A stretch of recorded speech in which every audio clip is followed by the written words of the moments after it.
நம்ம இப்ப எங்க இருக்கோம்னா தூத்துக்குடியில இருக்கோம். தூத்துக்குடியில யார் கூட இருக்கோம்னு கேட்டீங்கன்னா பிரபலமான விஎம்ஜே பைக்ஸ்ல வந்து ஓனரான கார்த்திக் ராஜா கூட தான் இருக்கும். இன்னைக்கு பிளம்பிங் ஆகட்டும், எலக்ட்ரிக்கல்ஸ் ஆகட்டும் பெரிய லெவல இந்த தூத்துக்குடியில பண்ணிட்டு இருக்காப்ல. எதுனாலும் சரி உடனே அடிச்சு இறங்கி நிக்கணும். மத்தவங்க இருப்பாங்க, எல்லாருமே இருப்பாங்க. நம்மளோட ஸ்டைல்ன்றது எப்படி யூனிக்யூவா இருக்கணும். ஒரு யூனிக்யூவா இருக்கணும். நம்மளோட ஸ்டைல் எப்படின்னா எப்படி பண்றாங்கன்றத பார்த்து நம்ம தனியா அடுத்தது நம்மளோட ஸ்டைல கொண்டு வந்து அந்த பிசினஸ்ல இறங்கணும். இதுதான் வந்து ஒரு சக்சஸுக்காக நான் நினைக்கிறேன். தூத்துக்குடியில வந்து விஎம்ஜே பைப்ஸ்ங்கிற பேர்ல கார்த்திக் ராஜா பிரதர் கூட தான் நம்ம இருக்கோம்.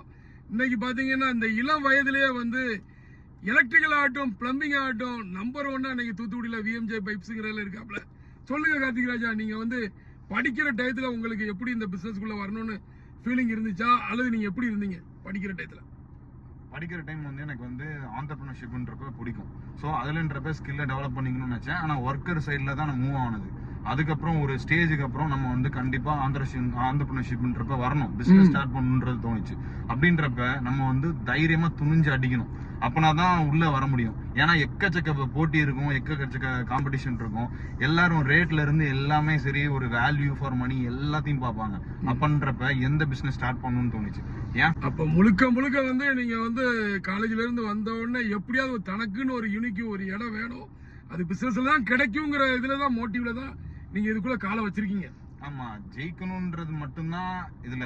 ஏன்னா நோ என்ட்ரினா வந்துட்டோம், லாஸ் பண்ணா பெரிய லாஸ், ஜெயிச்சே ஆகணும், அவ்வளவுதான். சரி, ஜெயிச்சே ஆகணும். சரி, வரக்கூடிய இவங்களுக்கு வந்து நீங்க இன்னைக்கு ஜெயிச்சிட்டீங்க. ஆனா நான் உங்களை பார்த்த விதத்துல உங்க கடையில வந்து பார்த்த விஷயத்துல சொல்றேன், நல்லாவே ஜெயிச்சிட்டீங்க. சரி, இனி வரக்கூடிய ஃபியூச்சர்ல வந்து காலேஜ் முடிச்சுட்டு வர்ற இவங்களுக்கு என்ன மாதிரியான ஒரு பிசினஸ்ல கால வைக்கிறதுக்கு மட்டும் என்ன விதமான நாலேஜ் வேணும்னு நினைக்கிறீங்க? ஃபர்ஸ்ட் வந்து கிரவுண்ட் ஒர்க். கண்டிப்பா ஒரு விஷயம் நம்ம பண்றோம் அப்படின்னா அதுக்கு உள்ள ஒரு செக்லிஸ்ட் மாதிரி எடுத்து அதை கண்டிப்பா நம்மளால பண்ண முடியுமா, அதுக்குன்றப்ப எவ்வளவு இன்வெஸ்ட்மெண்ட், எப்படி நம்ம பண்ண முடியும், எங்க பண்ண முடியும், எந்த இடத்துல பண்ணா ரீச் ஆகுமா, எல்லாமே நம்ம வந்து ஃபர்ஸ்ட் பார்க்கணும். அது போக நம்ம அந்த ரோல்ல என்ன பண்ண போறோம் அப்படின்றப்ப நமக்கு என்னென்ன சப்போர்ட்டிவ் ரோல்ஸ் யார் வேணும். மெயினா ஃபினான்ஷியல் அடுத்தது ஒண்ணு. இந்த பிசினஸ்ல ரூபா ஃபினான்ஸ் இல்லாம உள்ள இறங்கவே முடியாது.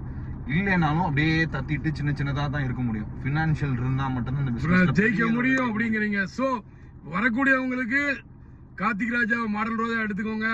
காலேஜ் முடிச்ச கையோட பிசினஸ்ல வந்து இன்னைக்கு நம்பர் 1 இருக்காங்க. சோ நன்றி கார்த்திக் ராஜா, ரொம்ப நன்றி. இந்த உங்களோட முன்னேற்றத்தை பார்த்து வரக்கூடிய ஜெனரேஷன் நல்ல முறையில் பிசினஸ்ல ஏர்ன் பண்ணுவாங்க.